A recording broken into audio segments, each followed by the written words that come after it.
Hello friends and welcome to my YouTube channel. आज हम सीखने वाले एनपी चार्ट। इसके पहले के जो भी वीडियो थे उसमें हम लोग ने x bar chart, r chart और पी चार्ट सीख लिए। उसके पहले के भी वीडियो आप ज़रूर देखना, उसकी लिंक आपको डिस्क्रिप्शन बॉक्स में मिल जाएगी। एनपी चार्ट का मतलब क्या होता है? एनपी यानी होता है नंबर ऑफ डिफेक्टिव यानी डी। अब हम लोग ने इसके पहले वाले चार्ट यानी पी चार्ट में सीखा है कि पी का फॉर्मूला होता है d divide by n. P यानी होता है प्रोपोर्शनल इफेक्टिव, उसका फॉर्मूला होता है डी डिवाइड बाई एन। अब यही फॉर्मूला की मदद से हम लोग को क्या मिला है? एनपी। कैसे? अब ये पी का फॉर्मूला होता है डी डिवाइड बाई एन। अब ये एन जो डिवीजन में वो कहाँ पर चला जाएगा? मल्टीप्लीकेशन में। एन मल्टीप्लाई बाय पी हो जाएगा। देखो हमने वही किया है।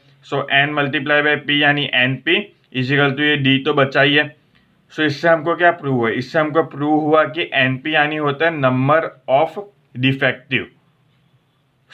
NP chart is a chart of number of defective. इससे हमको प्रूव होता है कि एनपी चार्ट कौन सा चार्ट है? नंबर ऑफ डिफेक्टिव का। और इससे पहले जो हम लोग ने पी चार्ट सीखा था उसका मतलब क्या होता है? पी चार्ट यानी होता है फ्रैक्शन डिफेक्टिव, यानी ये दोनों में डिफरेंस है। पी यानी फ्रैक्शन डिफेक्टिव और एनपी यानी नंबर ऑफ डिफेक्टिव। तो अब इसके सीएल, यूसीएल और एलसीएल का फॉर्मूला देख लेते हैं। तो सीएल यानी क्या होता है? Np bar. एनपी बार यानी क्या? Sigma np divide by m. फिर क्या है? फिर है एलसीएल। एलसीएल यानी क्या होता है? एनपी बार माइनस 3 अंडर रूट एनपी बार ब्रैकेट 1 माइनस पी बार।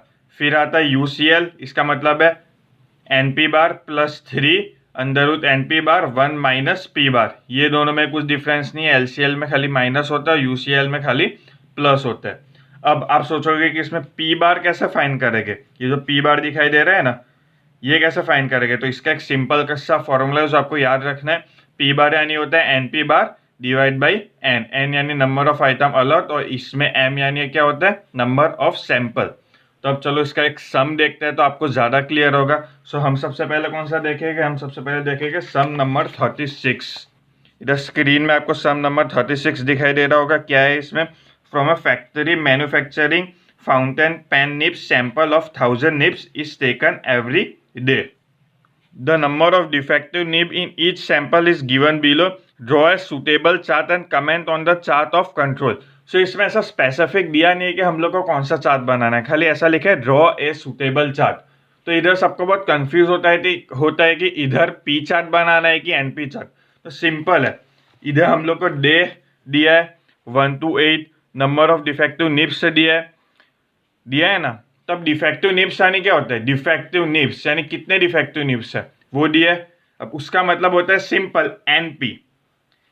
क्या होता है? एनपी। डिफेक्टिव निब्स का मतलब होता है एनपी। तो हम लोग को क्या बनाना है? NP chart.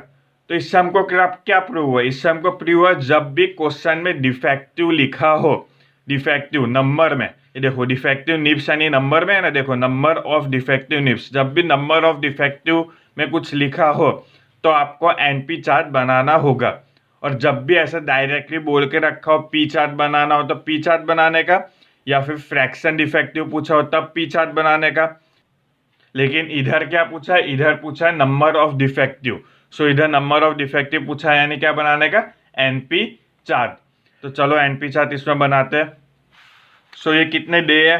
1 2 3 4 5 6 7 8 9 10 11 12 13 14 15, टोटल 15 डेज थे जो हमने यहाँ पर लिख दिया है। और डी यानी एनपी कितना है? अब इसका मतलब तो एनपी हुआ ना। देखो ये नंबर ऑफ डिफेक्टिव, ये 115 217 110 173 115 164 ऐसे ये पूरा यहाँ से लेकर यहाँ तक, ये इसका मतलब क्या हुआ? नंबर ऑफ डिफेक्टिव यानी एनपी हुआ। उसके लिए यहाँ पर मैंने डायरेक्ट एनपी लिख दिया। एनपी की वैल्यू हम लोग की ये रही, यहाँ से लेकर नेक्स्ट पेज में यहाँ तक। तो सबसे पहले जब भी हम एनपी चार्ट बनाए तो हमको क्या करने का? सिग्मा एनपी फाइंड करने का। सिग्मा एनपी यानी क्या? ये सबका प्लस कर देने का। 115 plus 217 plus 110 plus 173 plus 115 plus 164 plus 142 plus 150 plus 172 plus 154 plus 228 plus 197 plus 142 plus 265 plus 100। ये सबका प्लस करेंगे तो हम लोग को सिग्मा एनपी मिलेगा 2444। 2444। अब इसके बाद क्या फाइंड करना है, इसके बाद सबसे पहले एनपी बार फाइंड करना पड़ेगा। यूसीएल, एलसीएल और सीएल में एनपी बार की तो यूज होता ही है, देखो यहाँ पर फॉर्मूला लिखा ही है। एलसीएल में भी एनपी बार का यूज होता है, यूसीएल में भी एनपी बार का यूज होता है और सीएल में भी एनपी बार का यूज होता है।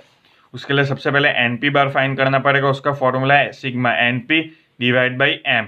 सिग्मा एनपी यानी 2444, सो वही की वही अमाउंट हमने यहाँ पर लिखी है, डिवाइड बाई एम यानी क्या 15।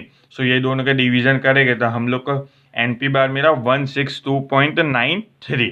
अब इसके बाद क्या फाइंड करने का, दूसरी कौन सी कॉमन चीज थी फॉर्मूला में, देखो एलसीएल और यूसीएल के फॉर्मूला में दूसरी कॉमन चीज थी पी बार, दिखाई दे रहा है पी बार। सो पी बार भी फाइंड करना पड़ेगा, तो चलो पी बार फाइंड करते हैं। उसका फॉर्मूला यहाँ पर मैंने सिंपल लिखाया था, ये रहा n p bar divide by n.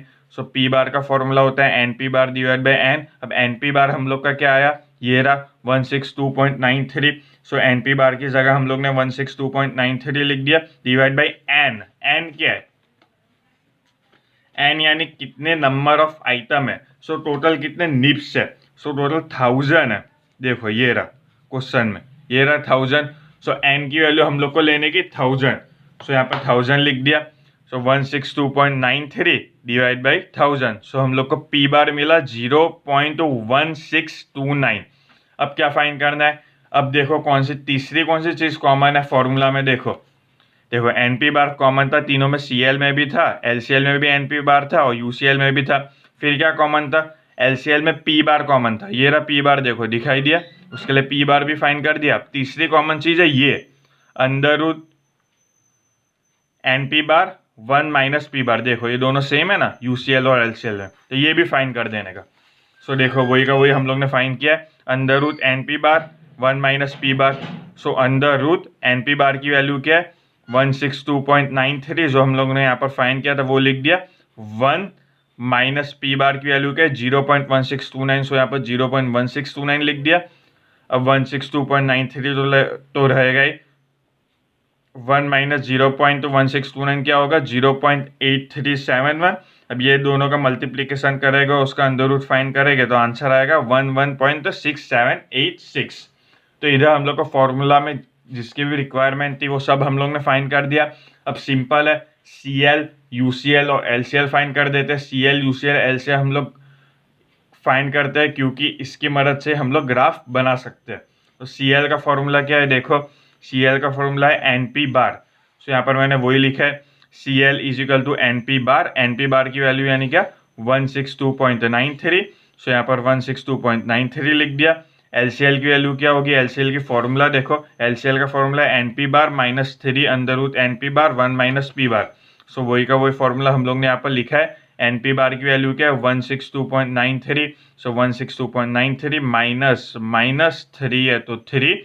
अब इसका सॉल्यूशन क्या है, इसका सॉल्यूशन ये रहा जो हम लोग ने ऊपर फाइंड किया था, ये रहा इसका सॉल्यूशन क्या है, अमाउंट 11.6786। उसके लिए यहाँ पर हम लोग ने लिखा है 11.6786। अब 162.93 का 162.963 माइनस का माइनस, अब ये दोनों का मल्टीप्लिकेशन करेंगे तो आंसर आएगा 35.04। अब इसका माइनस करेंगे तो हम लोग का एलसीएल मिला 127.90।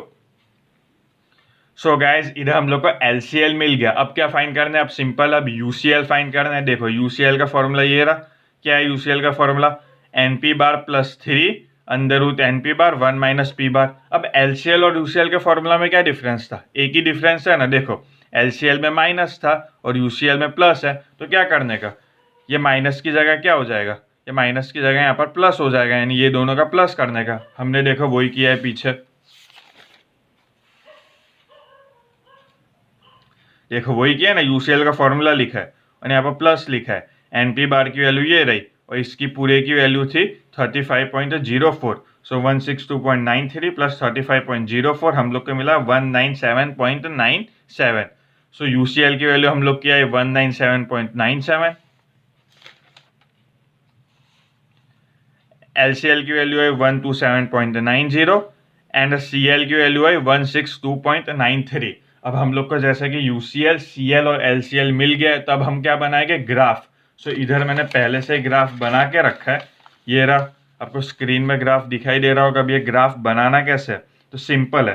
तो एम टोटल कितने एम है, तो बुक में देखो कितने एम है टोटल, ये बुक आपको दिखाई दे रही होगी, सो कितने एम है, कितने डेज है टोटल 1 से लेकर 15, सो टोटल 5 डेज है 15 डेज है।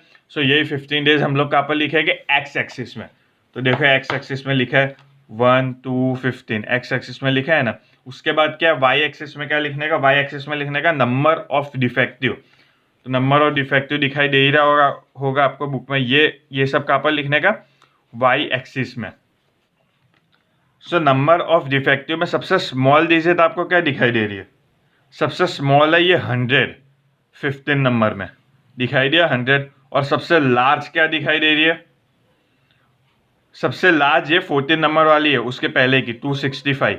सो हम लोग को वाई एक्सिस में ये दोनों कवर हो जाना चाहिए, 100 भी कवर हो जाना चाहिए और 265 भी कवर हो जाना चाहिए। तो मैंने यहाँ पर 100 से लिया है, देखो जीरो के बाद डायरेक्ट 100 लिया, उसके लिए ऐसे निशानी करना कंपलसरी है। और 10 का डिफरेंस लिया है, देखो 0 100 110 120 130 140 150 160 170 ऐसे 180 तक की है। तो इसमें मेरी 265 भी यहाँ पर कवर हो जाएगी और 100 भी कवर हो जाएगा यहाँ पर। सो दोनों कवर हो गया। तो हम लोग को इस टाइप का ग्राफ बनाना है। अब क्या करने का, अब सिंपल है, सिंपल प्लॉटिंग करने की। कैसे करेंगे प्लॉटिंग, 1 नंबर में क्या है 115, तो यहाँ पर 1 और ये रहा 115 कहाँ पर होगा, 110 और 120 के बीच में यहाँ पर होगा। सो ऐसे यहाँ पर डॉट करके सर्कल करने का। 2 नंबर में क्या है 217, सो ये रहा 2 नंबर, 217 कहाँ पर होगा, ये 220 है, उसके 3 लाइन नीचे होगी, उसके 3 लाइन नीचे यानी यहाँ पर डॉट करके सर्कल कर दिया। 3 नंबर में क्या है 110, सो 3 नंबर ये रहा, 110 ये रहा, सो यहाँ पर डॉट करके सर्कल। 4 नंबर में क्या है, 4 नंबर में 173, 4 नंबर ये रहा और 173 कहाँ पर होगा, ये 170 से 3 लाइन ऊपर और यहाँ से ऐसे सीधे जाएगा, सो यहाँ पर 173 मिल जाएगा। फिर क्या है, फिर 5 नंबर में 115, ये रहा 5 और 115 कहाँ पर होगा, 110 और 120 के बीच में यहाँ पर होगा, सो यहाँ पर सीधे जाएगा, तो ये हम लोग को 115 मिल गया।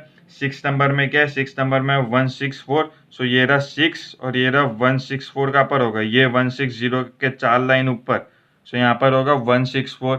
फिर क्या है 7 नंबर में, 7 नंबर में 142, ये रहा 7 और 142 यानी 140 के 2 लाइन ऊपर करने का, यहाँ पर डॉट करके सर्कल।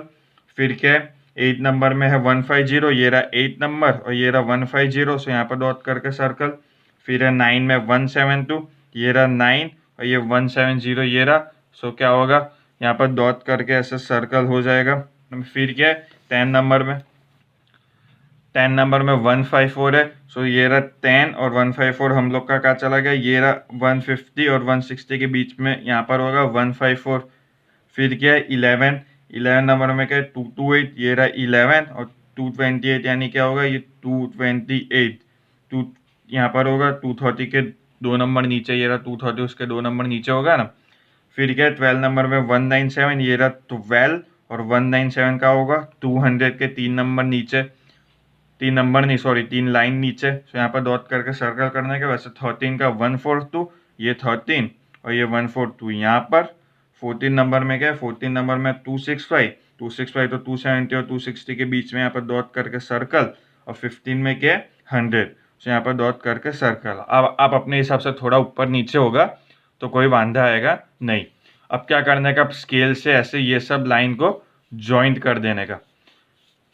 मैंने पहले से जॉइंट करके रखा ही है। अब इसके बाद क्या करना है, इसके बाद हम लोग को UCL, LCL और CL बनाना है। तो सिंपल है, अपनी CL की वैल्यू क्या थी, CL की वैल्यू थी 162.93, ये रही दिखाई दे रही है 162.93। सो 162.93 का है, ये रहा 160, तो 162.93 यहाँ पर आएगा अप्रोक्सीमेटली। यहाँ पर एक सीधी लाइन बनाने का, उसको नाम देने का CL। उसके बाद LCL की वैल्यू क्या है, LCL की वैल्यू है 127.90, तो 127.90 कहाँ पर आएगा, यहाँ पर आएगा 130 के 3 लाइन नीचे। यहाँ पर एक सीधी लाइन बनाने का और उसको नाम देने का LCL। उसके बाद UCL की वैल्यू क्या है, UCL की वैल्यू है 197.97, ये है UCL की वैल्यू। सो वो कैसे करेंगे, 200 के 3 लाइन नीचे एक लाइन बनाने का और उसको नाम देंगे UCL। सो गाइज इधर हम लोग का ग्राफ पूरा कंप्लीट हो गया। सो इससे हमको क्या प्रूव हुआ, इससे हमको कंक्लूजन भी देना पड़ेगा। आपको स्क्रीन में ग्राफ दिखाई दे रहा होगा। इससे हमको कंक्लूड हुआ कि अपना ग्राफ आउट ऑफ कंट्रोल है कि इन कंट्रोल है। तो सिंपल है, यूसीएल या एलसीएल के बाहर जावे तो समझने का आउट ऑफ कंट्रोल, यूसीएल या फिर एलसीएल के अंदर रहे तो क्या समझने का इन कंट्रोल। सो इधर आपको साफ दिखाई दे रहा होगा हम लोग का ग्राफ यूसीएल के तो बाहर ही जा रहा है। देखो ये रहा यूसीएल, देखो ये पोर्शन और ये पोर्शन हम लोग का यूसीएल के ऊपर जा रहा है यानी यूसीएल के बाहर जा रहा है। सो इससे हमको क्या प्रूव हुआ, इससे हमको प्रूव हुआ और process is out of control. तो ये ग्राफ बनाने का और हम लोग को चले कंक्लूजन देना होता है। सो हम लोग कंक्लूजन में लिखेंगे the process is out of control. देखो यहाँ पर लिखा ही है the process is out of control. So guys इधर हम लोग का सम कंप्लीट हुआ। अगर आपको कुछ डाउट हो तो आप कमेंट बॉक्स में पूछ सकते हो। Thank you for watching my video.